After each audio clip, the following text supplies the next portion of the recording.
It is a tea. A tea? Is that not something that you drink? No. Tea? I'm sure I saw someone drink tea before. No. Where's the letter? I can't see the letter. Where's the letter? Ah, there it is. Wow, that kind of looks like the letter L. Where's the letter L? Oh, there, right next to it. But it's got something going across it. The letter T. Wow, that is the letter T. That is amazing. So, I want an object. I can hear something coming. It's pretty slow. What is it?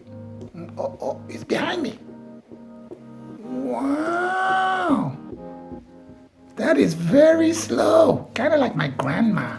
She's very, very slow. What is it?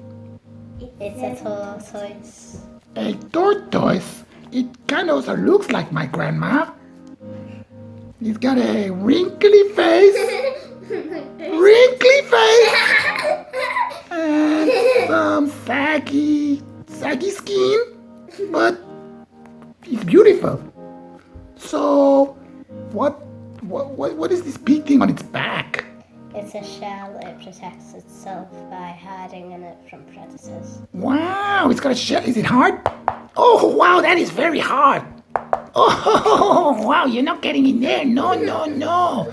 Okay, so what do they eat? Please don't tell me they eat iguanas. No, they don't. They normally Or chameleon. eat fruit They eat fruits and some grass too. and grass. Okay, so are they vegetarian? Yeah. Ah, so we are all safe. They will not eat us. No. Okay, bye-bye. Boop, boop, boop, boop, boop, boop. Okay, I want another letter.